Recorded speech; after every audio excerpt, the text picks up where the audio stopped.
Hey, y'all, welcome back to Mike Learns Poker. Glad you're here. Thought I would get in the lab a little bit tonight because I just played two tournaments, got knocked out of both of them. Just running into it lately. Just not running good. I think I'm making pretty good decisions, but the chips are just not coming my way right now. So, I've heard from many people that do a lot more of this than I do that you're just going to run bad sometimes, and the only thing you can do is just study, get better. So that when you do start running good, you're gonna really, really run good and get some good results.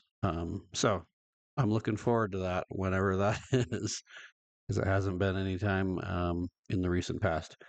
Um, One other thing I'm going to start doing, I've decided that I'm going to start doing like some much shorter content. So I'm going to just start doing hand of the day, and we're just going to review one spot, one hand, short and sweet, 5-10 minutes, and then I'll do probably one longer form video every week where the 20-30 minute variety where I review multiple hands and maybe think about specific spots that we want to get better at. So um, welcome to the first hand of the day. Let's get into it. Okay, and this hand super deep stacked, kind of early-ish stages of a tournament, and you can see here we're on the button with ace king. Doesn't get much better than that. And so obviously we are going to raise this hand. We all know that. Small blind decides to come along for the ride. Big blind folds. I'll take it. And it just gets better and better. Ace, king, three, couple of hearts. And I'll tell you right now that the reason I tagged this hand for review is because um, I struggle sometimes with getting max value with really strong hands. I feel like I don't get paid enough. I get too many folds, and there's a prior video where I talked about getting too greedy, and so I'm really trying to work on that. So we'll see if I played this one right. Um, on this flop, the small blind's going to check pretty much everything, and that's what they do. And then I decided to bet. I think I decided to bet pretty small. Let's see what I did, and then we'll look at GTO Wizard. Yeah, so I bet. What is that, like 20%? Probably not even 20%, which isn't even an option here.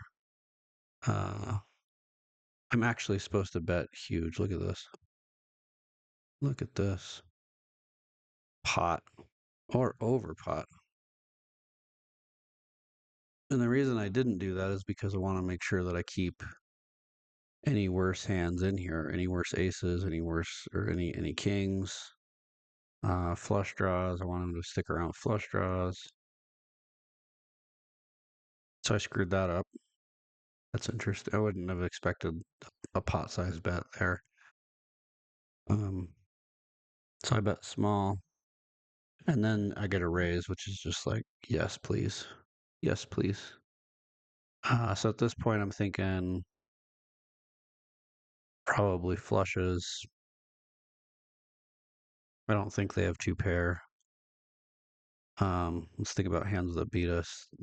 They could have a set of threes, but that would be really rare. They don't have a set of kings, I don't think, because they would have raised it pre-flop. They obviously don't have a set of aces. We block both of those anyway. So we're in terrific shape here.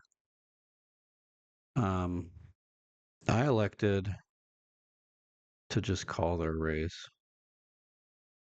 And it looks like that's fine.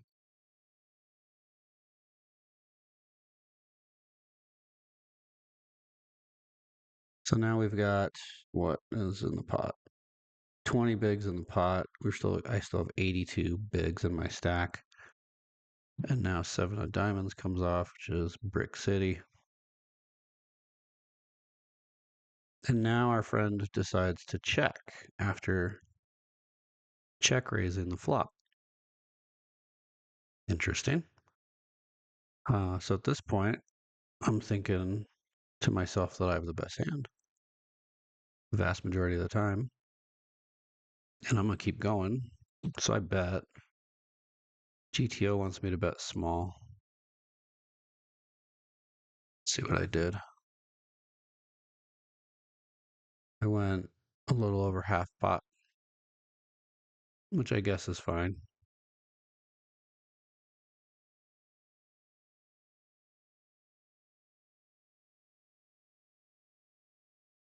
The reason I chose that sizing is because if they are on a flush draw, or if let's say they had, God, what would they even have here? Where they have a straight draw, maybe Queen Jack.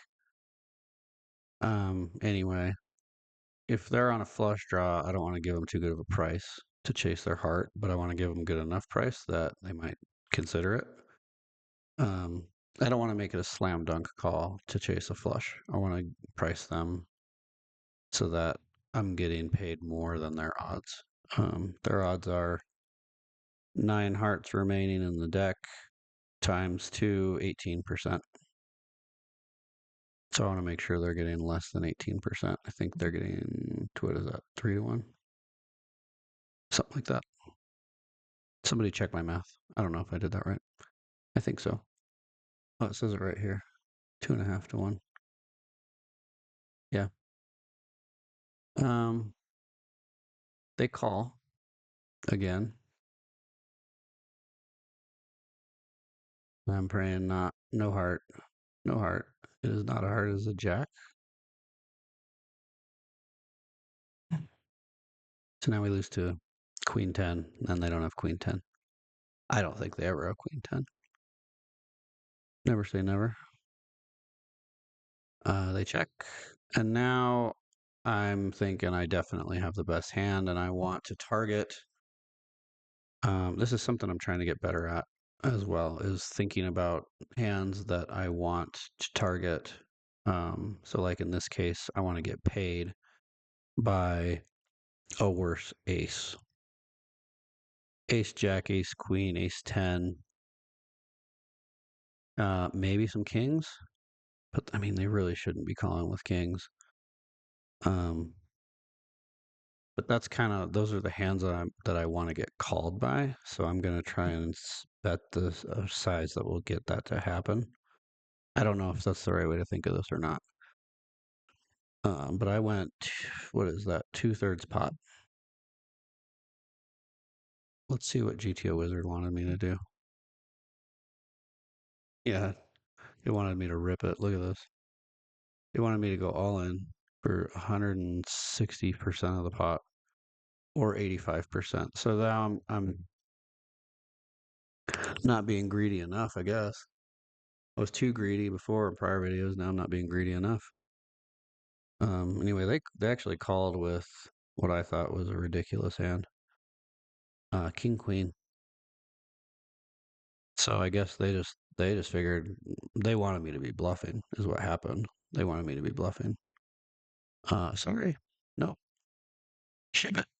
So that was a nice start to this tournament. Unfortunately, fizzled out late, and I just kept running into it. But I think the lesson here is I got to study up on bet sizing